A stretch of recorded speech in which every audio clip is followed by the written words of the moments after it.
না বললে সত্যি বোঝা যাবে না এটা কি রান্না হয়েছে। আর যদি খেতে দেন কেউ বুঝতেই পারবে না এটা কি খেতে দিচ্ছি। তাই আগে প্রথমে এটা তরমুজটাকে ছাড়িয়ে তার লাল অংশটা আমরা খেয়ে নিচ্ছি, আর সবুজটাকে এই যে এরকম করে রেখে দেবো। আজকে বিকেলে হবে না, হয়তো কালকে হবে, তাই সবুজ অংশগুলোকে সব বার করে নিলাম। যে সব কটা খোলাই ছাড়ানো হয়ে গেছে, এগুলো এখন রেখে দেবো, পরে এবার এগুলোকে ভালো করে কলের তলায় ফেলে ধুয়ে নিতে হবে। যেহেতু কালকে কাটা হয়েছিল তো, তাই আজকে বের করে করা হচ্ছে ফ্রিজ থেকে, তাই এগুলোকে ভালো করে ধুয়ে নিয়ে আসছে। তরমুজের খোলার তরমুজগুলো খাওয়া হয়ে গেছে, খোলাগুলো দিয়ে সবজির তরকারি হবে। আমি কোনোদিন করিনি, এই প্রথম করবো। আমিও কিন্তু ইউটিউব থেকেই হচ্ছে এই রান্নাটা করছি, জানি না কেমনভাবে খাবো। আর এই যে সবুজ অংশটা ফেলে দেবো, আর তরমুজের খোলা যেহেতু খুব শক্ত, তাই ঝিরিঝিরি করে কাটতে হবে, আর একটু নুন হলুদ মাখিয়ে রেখে দিতে হবে 5 মিনিটের জন্য। আর তাহলে সাদা অংশটা কেটে নিই, আর তারপরে কাটতে কাটতে দেখাচ্ছি কেমন করে কাটতে হবে। এই যে সবুজ অংশটা ফেলে দিলাম,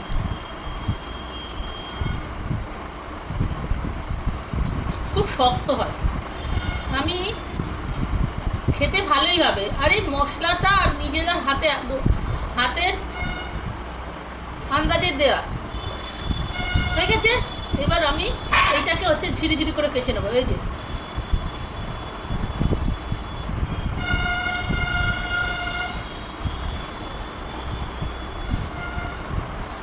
এই যে এরকম নিতে হবে, তাহলে পুরোটা কেটে নিয়ে তারপরে দেখাচ্ছি আবার। এই যে আমার সব কাটা হয়ে গেছে, কোচানো হয়ে গেছে। এবার একে একটু নুন হলুদ মাখিয়ে রেখে দেবো, যাতে জলটা বেরিয়ে আসে, নরম হয়ে যায়। যেহেতু এটা একটু শক্ত কচকচে টাইপের, তাই এটাকে একটু নুন হলুদ মাখিয়ে রাখবো। একটু একটু হলুদ দিলাম, আর একটু নুন। এটা নুনটা মাখাচ্ছি পরে তরকারির সময়, কিন্তু মনে রাখতে হবে যে কতটা নুন দিচ্ছি। আর একটা কথা বলি, যেহেতু তরমুজে অনেক জল বেরোয়, সেই জন্য তরমুজটা ধুয়ে নিয়ে কাটতে হবে।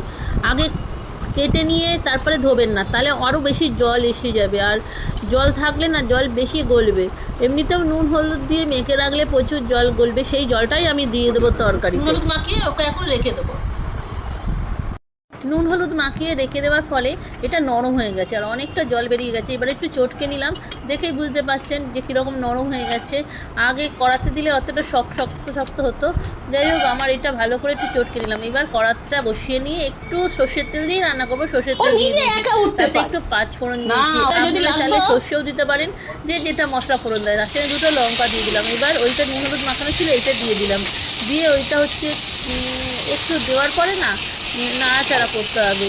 যদিও বা জল বেরোবে প্রচুর, তবুও একটু হালকাভাবে নাড়াচাড়া করতে করতে এদিকে আমি একটু পোস্ত, সাদা তিল আর 2টো লাল লঙ্কা পেস্ট করে নিয়েছি। মিক্সিতেই করেছি, যারা শিলে বাটবেন, যারা মিক্সিতে, সেটা আপনার মনের মতন করে। তারপরে এইটা যেই বাটা হয়ে গেল না, তারপরে এটাকে আমি দিয়ে দিলাম ওই তরমুজের খোলার যে তরকারিটা হচ্ছে, সবজিটা হচ্ছে তার মধ্যে দিয়ে। আর যেহেতু নুন আর হলুদ যে জলটা বেরিয়েছিল, আমি ওইটাই না মিক্সিতে বাটার সময় ওর সঙ্গে দিয়ে দিয়েছিলাম, যাতে নুনটা আমার আজকে হলুদটাও আর দিতে হলো না। এবার একটু লঙ্কা গুঁড়ো দিলাম ঝাল ঝাল, 2-3টে কাটিং মিষ্টি দিলাম স্বাদ দানার জন্য। মানে চিনি দিতে পারেন, গুড় দিতে পারেন, যে যেটা হয়। এবার ওই বাটিটা ধুয়ে জলটাকে দিয়ে এইবার ফুটতে দিতে হবে। আর যেহেতু আমি নুন হলুদ দিয়ে মেখে রেখেছিলাম, হাফ আমার রান্না হয়ে গেছে, নরমই হয়ে গেছে, তাও একটু ঢাকা দিয়ে ফুটতে দিয়ে দিচ্ছি। এবার নামিয়ে দিলাম। দেখুন, জল আলাদা করে দিয়েছি একটুখানি, তাতেই কত তরমুজ থেকে তো জল বেরোয় না। এই জন্য তরমুজ গরমকালে খেতে বলে ডাক্তাররা। সেই তরমুজের খোলাতেও জল আছে, আর ওই জল দিয়ে হয়ে গিয়ে আরও শুকোতে আমার হচ্ছে একটু বেশি সময় লাগছিলো। আমি তাও আস্তে আস্তে করে নিলাম। দেখে তো ভালোই মনে হচ্ছে, আর খেতে নিশ্চয়ই ভালো হবে। আমিও প্রথমবার খাচ্ছি, কিন্তু কোনো দিন খাইনি। আমার বাড়ির লোক প্রথমে বারণ করেছিল, তারপরে দেখলাম না, ওরা হচ্ছে কিছু বলছে না, করছি বলে। এবার ওপর থেকে একটু কাঁচা সর্ষের তেল দিয়ে দিলাম, আর যদি ঝাল খান আরও লঙ্কা। যেহেতু অল্প একটু নুন প্রথমে মাখার সময় দিয়েছিলাম, আর দিইনি জল করবে বলে, তাই আর একটু নুন দিয়ে দিলাম। এবার নুনটা আপনারা স্বাদ মতন বুঝে নেবেন কার কতটা লাগবে। হয়ে গেল আমার তরমুজের খোলা দিয়ে পোস্ত। খেয়ে দেখো তো কেমন হয়েছে। এটা কি? আগে তুমি খাও না, খেয়ে বলো কেমন হয়েছে। খুব ভালো হয়েছে। এটা সেই কালকে তরমুজটার খোলাটা কেটে রাখলাম, সেইটা দিয়ে পোস্ত হয়েছে। চিনাই যাচ্ছে না। এবার খেয়ে নাও, খেয়ে দেখে কেমন হয়েছে একটু ভালো করে বলো। অল্প একটু হাতে মাখো।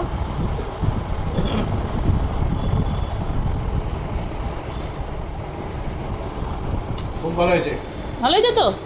তাহলে এবার থেকে তরমুজের খোলা একদম ফেলবো না, তুমি তরমুজ নিয়ে আসবে, আমি খোলা দিয়ে এরকমভাবে করবো। ঠিক আছে, এবার তুমি খেয়ে নাও, তারপরে আবার কথা হবে। খুব সুন্দর টেস্ট হয়েছে, শুধু একটু কচকচ করছে, কিন্তু তা হলো ওটা নুন হলুদ মাখিয়ে দিলে নরমই, বুঝতেই পারবেন না এটা কিসের রান্না। কাউকে দিন না বাড়িতে করে এইভাবে, আগে দেবেন, বলবেন না এটা কিসের করছেন, খেয়ে নিয়ে